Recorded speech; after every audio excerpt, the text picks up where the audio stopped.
Chers internautateurs et internautatrices amateurs de frissons, bienvenue dans cette Trick Track TV, somme toute terrifiante et mystérieuse, car j'ai dans les mains une boîte qui répond au nom de Mysterium. Et Mysterium, c'est le prochain Libellude. Et Libellude, c'est Monsieur Régis qui est ici présent. Comment ça va bien, Monsieur Régis? Eh bien super, et toi, Fall? Bon, ça va plutôt pas mal. Mysterium, je l'ai là entre les mains. Le jeu n'est pas encore sur les étals des boutiques, mais il va arriver à la rentrée. Nous sommes octobre. 1er octobre, nous sommes là pendant les vacances de l'été, en plein mois de fin juillet, début août. Donc, on a la chance de l'avoir bien en avance. C'est le jeu définitif tel qu'il sera dans les boutiques. C'est ça l'idée? Ouais. Ok. Ça va être la version américaine, mais... Ça, c'est la version américaine? Ouais. Vu qu'on la présente, elle sera en avant-première à la Gen Con. Ah, d'accord, ok. Donc, Mysterium, c'est un jeu, et là, je pense que c'est fait exprès pour qu'on se foute de moi. C'est un jeu de, alors on y va, Oleksandr Nevsky. Je le monte là en déporté, hein, je ne dis pas n'importe quoi, lisez-le. Oleksandr Nevsky. C'est ça? Tu sais le lire? Écoute, non, écoute, tu as beaucoup de talent pour lire le... Mais il n'est pas seul. Il s'est mis avec Oleg Sidorenko, ça c'est plus facile. Voilà, tu vois. Ça, c'est les deux auteurs. Voilà. Car au départ, c'est un jeu polonais? C'est un jeu, ils sont ukrainiens en fait. Ukrainien. Ukrainiens, les deux auteurs, ouais. D'accord.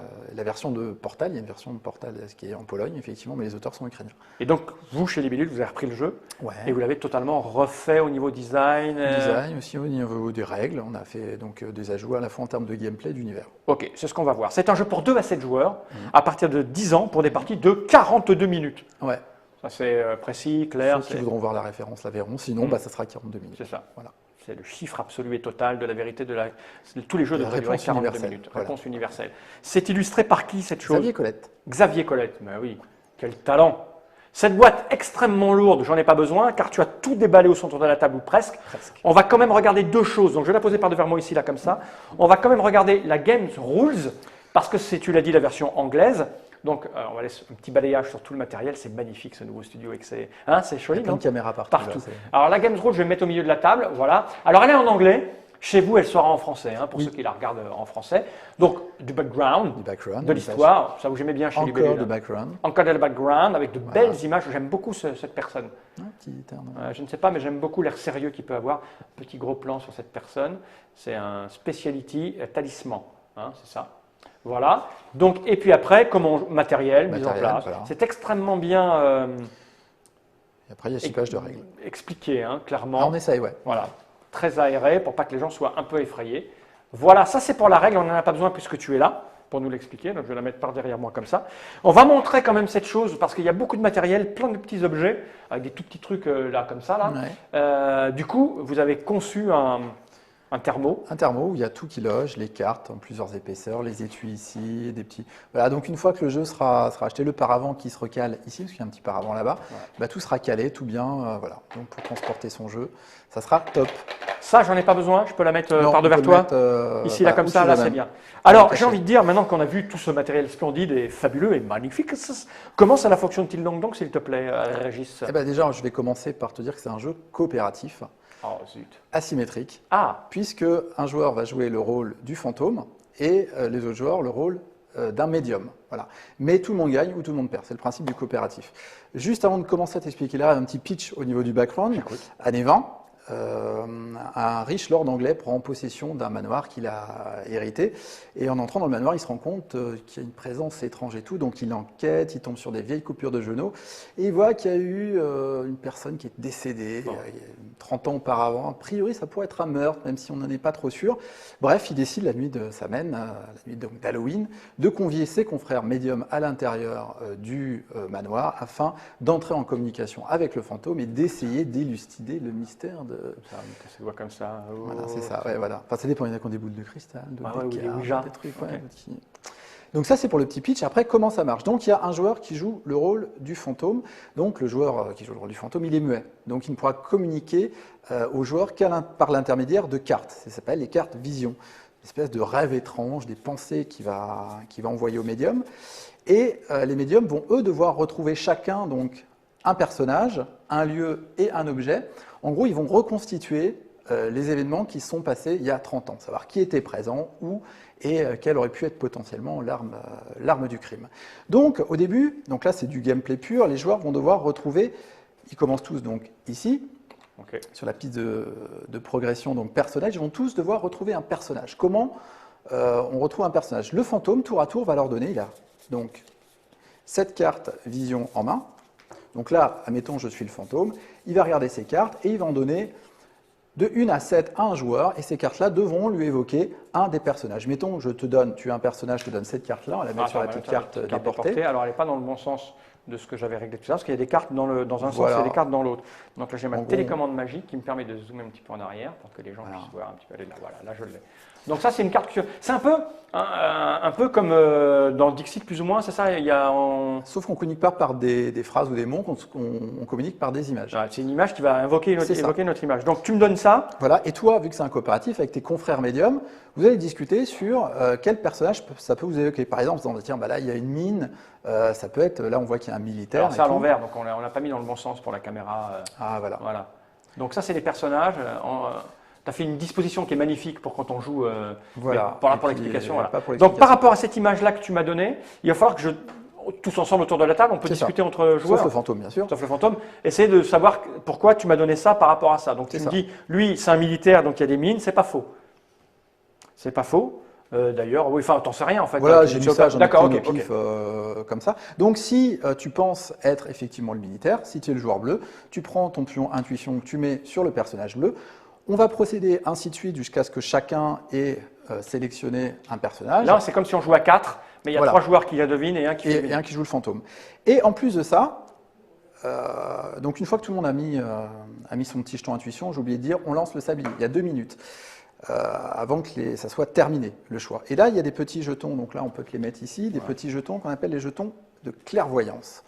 Donc, il y en a des qui disent oui, des qui disent non. Ça veut dire qu'un joueur peut voter sur le jeton intuition d'un autre joueur. Mettons, le joueur bleu, tu peux ne pas être d'accord avec le choix du cuistot. Non, je t'avais dit, moi, le cuistot, je ne le sens pas du tout, je ne suis pas d'accord. Ou alors, au contraire, tu peux dire, oui, je suis tout à fait d'accord, je t'encourage, c'est bon.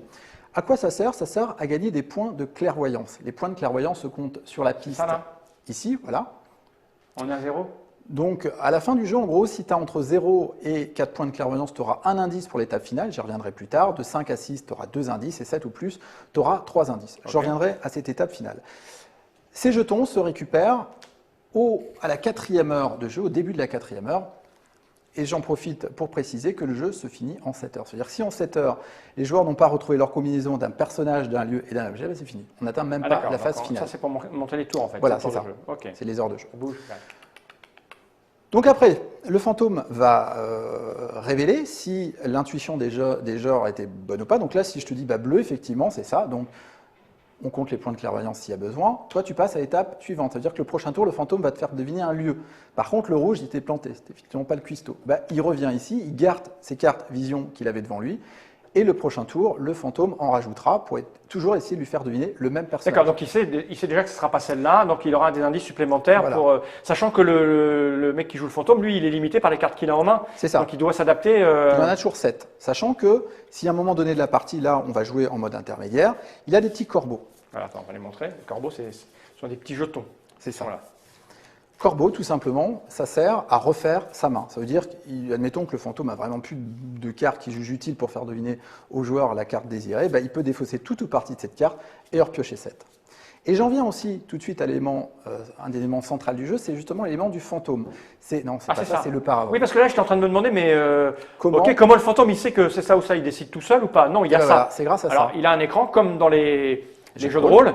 Donc il est caché derrière pour planquer toutes ces... Donc ça, c'est ce que les joueurs voient, hein, donc l'intérieur du manoir. Ça fait peur, c'est le manoir. Et en fait, derrière, il y a ça. Hop là, j'ai mis un coup dans le micro. Là, je vais te le tenir, hop. On va le poser comme ça pour que Nod puisse faire un plan dessus. Donc et là, on voit, mettons, que le joueur bleu, voilà tout ce qu'il va devoir deviner. On voit qu'il doit deviner l'archéologue dans le jardin et la machine à écrire. Ce qui fait que si, mettons, toi t'étais, on va dire que tu avais découvert le militaire. Une fois que tu as découvert, on prend cette carte-là, on la retourne. Ce qui fait que le tour d'après, le fantôme sait qu'il n'y a plus que ça à faire deviner, vu que le militaire a déjà été trouvé. Le fantôme, lui, comment il a ses cartes au départ? Alors c'est au hasard. C'est-à-dire qu'on peut tirer des combinaisons, il y a une pléthore de personnages. Ah, c'est tout ça là. Voilà. On va les montrer. Les dessins sont juste magnifiques. Hein. Ouais. Là, je vais refaire un petit coup de Ce qui fait qu'il n'y a aucune partie qui se ressemblera en fait. Voilà. Ça, au début, il reçoit, s'il y a 3 joueurs, il masterise pour 3 joueurs, Ouais. il va recevoir 3 personnages, 3 lieux. Ouais, et il peut 3 les choisir, voilà. Ah oui, il les choisit.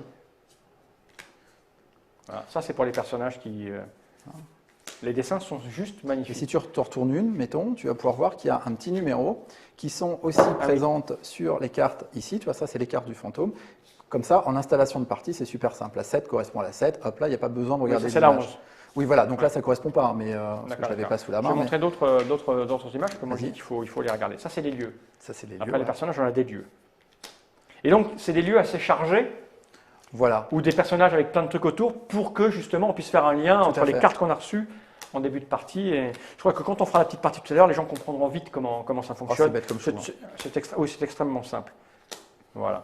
Et puis après, on a les objets, c'est ça, hein, C'est ça.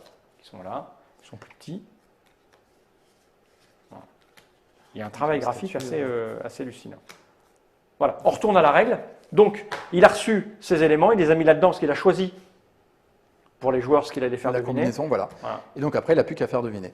Donc là, le jeu, la première phase de reconstitution des événements s'arrête donc, si possible, avant la 7e heure de jeu.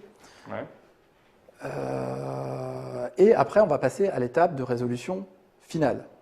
Oui, parce que pour le moment, on essaie d'avoir des indices là, là, là. Voilà, ça veut dire que si tous les joueurs ont retrouvé leur combinaison d'un personnage, d'un lieu et d'un objet, on passe à la résolution finale. Sinon, bah forcément, c'est fini, le fantôme reste erré encore une année de plus dans le fantôme. Donc comment se passe cette résolution finale? Chaque joueur a donc une combinaison d'un personnage, d'un lieu, S'il est d'un arrivé objet jusqu'au qu'il a bout. retrouvé. S'il est arrivé jusqu'au bout. Oui, bien sûr. Si t'es Mais pas là- arrivé jusqu'au bout, Ah bah c'est fini, c'est fini. Tu joues C'est en plus. 7 Ah oui, heures, d'accord. en 7 heures, c'est un coopératif, donc tout le monde a perdu. Ah, il Là, faut je que tout le monde ait trouvé. Tout le monde ait trouvé sa combinaison Ah, ok. en moins de 7 heures. Voilà. Et dans ce cas-là, on accède à l'étape de résolution de l'énigme. Donc là, tous les joueurs ont leur petite combinaison mis dans le petit paravent, là, comme ça. Ouais. Je sais pas si, voilà, Si, il faut on aller voit doucement, comme ça. mais non, il aura le temps de. Donc, on les sort. Voilà, et on va les installer maintenant au centre de la table. Donc là, je suis désolé, je vais faire un petit peu d'espace. Hop. Ouais, c'est pas grave. Donc on a 3 combinaisons, parce qu'on est 3 joueurs. Voilà, donc là, admettons qu'il y en ait en plus. Hop, hop. Tiens. Hop, hop. Il y en a une en plus théoriquement aléatoire, mais ça, c'est pas très grave. Hop.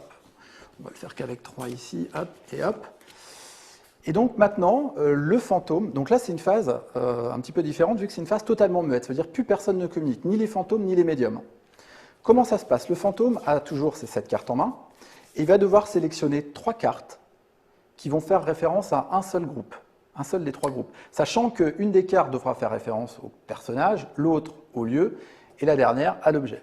Donc, il choisit ces 3 cartes, Attends, c'est à l'envers, ça me perturbe Ouais, depuis tout ça à l'heure. perturbe. Excusez-moi, je suis un peu. psychorigide. Ouais. Il met ces 3 cartes, voilà. Et là, selon le niveau de clairvoyance des joueurs, D'accord, imaginons parce qu'il y en a qu'on a gagné des points comme Voilà. ça. Voilà, on est là. Moi, j'étais très fort, je suis là. T'es Et là. le noir, vous, il est moins Donc fort. là, on va commencer le noir. Le noir, on va lui révéler qu'une seule carte, parce qu'il n'a droit qu'à un seul Oui, indice. ah oui, c'est ça, ici. Voilà, c'est ça. Il n'a pas dépassé les 5. Donc, aléatoirement, on ne sait pas à quoi cette carte correspond, hein, un des groupes et un des trois cartes du groupe. Et là, il vote. Il vote comment? Il reprend donc ces petits jetons clairvoyance, Voilà. tu les as, tu les retournes, et tu vois qu'il y a du numéro derrière. Ah ouais. Et ça va correspondre à un des groupes. Donc là, je n'ai pas le numéro 3, je mets le 6, c'est pas très grave. Et donc là, tu votes pour le groupe que tu veux, que tu mets dans ton petit. Ah, tu ne montres pas aux autres pour qu'ils Ah, t'arrêtent. ben non, là c'est secret. À deviner avec un indice, c'est chaud du. Ah, c'est chaud. Après, le joueur rouge, on va lui révéler un deuxième indice. Il vote lui aussi dans son petit paravent. Le joueur bleu, on va lui révéler ça. Et après, on regarde s'il y a un groupe majoritaire. S'il y a un groupe majoritaire, et qu'effectivement. C'est-à-dire qu'une fois que tout le monde a voté, on révèle. C'est ça. Et si effectivement c'est bien le groupe du coupable, le fantôme l'aura indiqué avec un petit jeton comme ça, là c'est des petits jetons numérotés qui sont placés ici, ça c'est pas très grave. Si effectivement c'était bien le groupe du coupable, et tous les joueurs ont gagné, le fantôme est délivré et le mystère est élucidé, sinon bah voilà, on peut recommencer. Et si on est 3 et que les 3 ont voté pour des trucs différents? Et dans ce cas, c'est le joueur qui a le plus de clairvoyance qui tranche Ah d'accord, ok. en cas d'égalité. Voilà. En général, il va se donner. Non, quoique, oui, il va se donner raison. Oui, bah il y a oui, de grandes quand chances. même. Voilà. Et c'est tout. Et c'est tout, voilà. Ok. Bon ben voilà, je crois qu'on a compris l'essentiel, mais je crois que ça sera beaucoup plus clair en faisant une vraie partie. Ah oui, c'est un jeu qui se joue. Hein, c'est un jeu qui se joue, un jeu qui se voit en train de jouer. Une belle ambiance. Ce qu'on peut constater, c'est que vous avez fait un effort incroyable sur le matériel, parce que même les pions joueurs on va mettre ça là, regarde, c'est Boule de très. cristal. Petite boule de cristal, chaque élément, ça sert à quoi ça par exemple? Alors Ah oui, c'est les numéros. Ça, j'en ai pas parlé parce que c'est pas vital. Ça, en fin de compte, tu sais qu'il y a des colonnes derrière le paravent. Oui. Et ben ça sert à les pousser contre le paravent. Comme ça, le fantôme sait qu'il a distribué des cartes aux joueurs rouges. C'est un petit élément Ah oui, d'ergonomie. d'accord, en plus. ok. J'en ai pas parlé là parce que c'est pas. Ça sert pas à grand chose à crucial. la mécanique. Donc, on peut donc résumer le jeu en 2 phases. Voilà. Une phase où on va essayer pour chaque joueur de deviner, De reconstituer un groupe, les faits. une personne, un lieu et un objet. Voilà. Hein. Et puis après une deuxième phase où si tout le monde a réussi à trouver et à identifier son petit groupe, on va essayer de savoir dans ces groupes qui ont été faits, donc ça joue à combien minimum 3 joueurs? C'est quoi le minimum? Ça peut jouer jusqu'à 7. Hein. Non mais le minimum, Le minimum pour. pour que ce soit intéressant, c'est 2? Oh, Non. moi, je conseille à partir de 4. À partir de 4, donc Ouais. c'est-à-dire un meneur de jeu et 3 groupes, parce que j'imagine qu'avec 3 groupes à trouver, ou si tu joues à 7, ça te fait 6 groupes à trouver, c'est pas tout à fait les mêmes applications. Non, c'est pas Non, plus... ça rallonge pas beaucoup le jeu en fait. C'est pas une question de rallonger, c'est une question de bon, tu te retrouves face à 7 possibilités, il y en a- face à 6 possibilités il y en a- par rapport à oui, 3. c'est sûr. C'est pas tout à fait le même. Tu as plus Mais de il y a chances de plus te de gourer. cellules grises autour de la table aussi. Ouais, tu crois? Ouais. Ou pas. Cellule grise. Ok. Bon, écoute, on a fait une petite explication en moins de 15 minutes, ce qui est assez incroyable. Je cherche la boîte que j'ai mis par devers moi. C'est Mysterium Un jeu de de. Oleksandr Nevsky et Oleg Sidorenko, un jeu chez Libellude, 10 ans, parce que c'est un C'est peu, faut savoir un peu parler quand même, faut savoir associer des idées. Mais on a vu des. Je dirais qu'il est même plus accessible que Dixit, parce que là c'est un coopératif, donc les parents peuvent Oui, les aider parents les gamins, peuvent des aider, choses comme oui, ça. tout à fait. De 2 à 7, Ouais. 42 minutes, ça vraiment, c'est en fonction de tas de paramètres, vous verrez bien, quoi. Ça peut aller très vite. Parce que je me souviens quand on a essayé le prototype, on a dû enchaîner 2 ou 3 parties. Oui, c'est ça. Parce que Ça, c'est jouer en tant que meneur qui donne des indices, c'est pas du tout la même chose que essayer de deviner. Donc c'est plaisant de faire tourner. C'est pour 2 passer. rôles intéressants en tout cas. Combien ça va coûter cette chose? Ça va coûter aux alentours de 40 €. Oui, avec le matériel qu'il y a et les illustrations, ça m'étonne parce qu'il y a beaucoup d'illustrations différentes. Il n'y a que ça même quasiment. Il y a beaucoup de matériel. Ouais. Beaucoup de matériel. Et ça sort, on l'a dit, septembre 2015. Fin septembre, donc début octobre. Fin septembre, début Semaine octobre. commerciale du 28 septembre, donc Oui, début octobre oui. dans toutes les bonnes boutiques. Voilà. Merci Monsieur Régis de Merci Libellude à toi. et on va se retrouver dans une autre vidéo où on va faire apparaître des petits camarades de chez Libellude Pour jouer. jouer tous ensemble. Et j'ai envie de regarder cette caméra droite dans l'objectif et de dire General.